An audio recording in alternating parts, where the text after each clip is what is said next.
எல்லாம் வல்ல அல்லாஹ்வின் அன்பும் அவன் மேலான கிருபையும் நமக்கெல்லாம் வந்து சிரட்டுமாக. பிறன்புக்குரிய அல்லாஹ்வின் நல்லடியாகலும் அல் குர்ஆன் எல்லா நோய்களுக்கும் மிக சிறந்த மருந்தாக இருக்கின்றது. அதே போல நபிய நாய் அவர்கள் பல நோய்களுக்கான நிவாரணத்தை கற்றுத்தந்துள்ளார்கள்.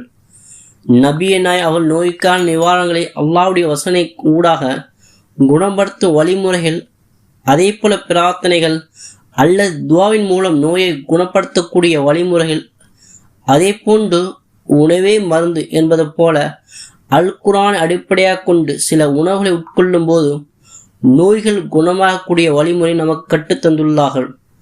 அப்படி நபியனா அவர்கள் அல் குர்ஆனை அடிப்படையாக கொண்டு உணவின் மூலமாக குணப்படுத்தக்கூடிய ஒரு நிவாரணத்தை அறிந்து கொள்வோம். இந்த நிவாரணம் நமக்கு ஏற்படக்கூடிய வயிற்று வலியை போக்குகின்றது.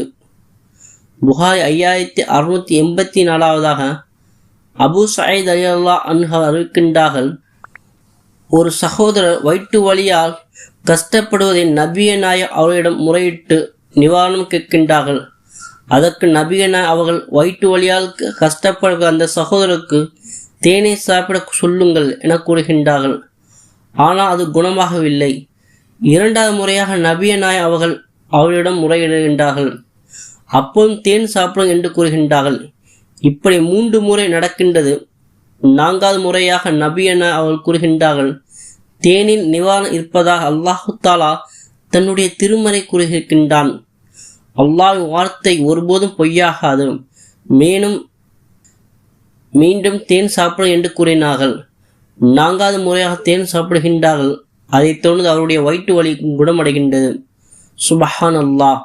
அல்லாஹு தாலா தன்னுடைய திருமறையை நம்முடைய வழிகாட்டி நபிகள் நாயகம் அவர்கள் உறுதி செய்த மிக சிறந்த நிவாரணம் கண்டிப்பாக நமக்கு வரக்கூடிய வயிற்று வலியை போக்கும். எனவே இன்ஷா அல்லாஹ் வயிற்று வலி ஏற்படும் போது இறைவனும் அவனுடைய தூதர் நமக்கு வழிகாட்டிய தேனை உட்கொண்டு வயிற்று வலியை குணப்படுத்திக் கொள்ளுங்கள். எல்லாம் வல்ல நாய் அல்லாஹு தாலா நம் அனைவருக்கும் நோயற்ற வாழ்வை, குறைவற்ற செல்வத்தை வழங்குவானாக. இதே போன்ற வீடியோக்கள் உடனுக்குடன் கிடைக்க நம் சேனலை சப்ஸ்கிரைப் செய்து பெல் ஐக்கானை கிளிக் செய்து கொள்ளுங்கள். மறக்காமல் லைக் அண்ட் ஷேர் செய்து கொள்ளுங்கள்.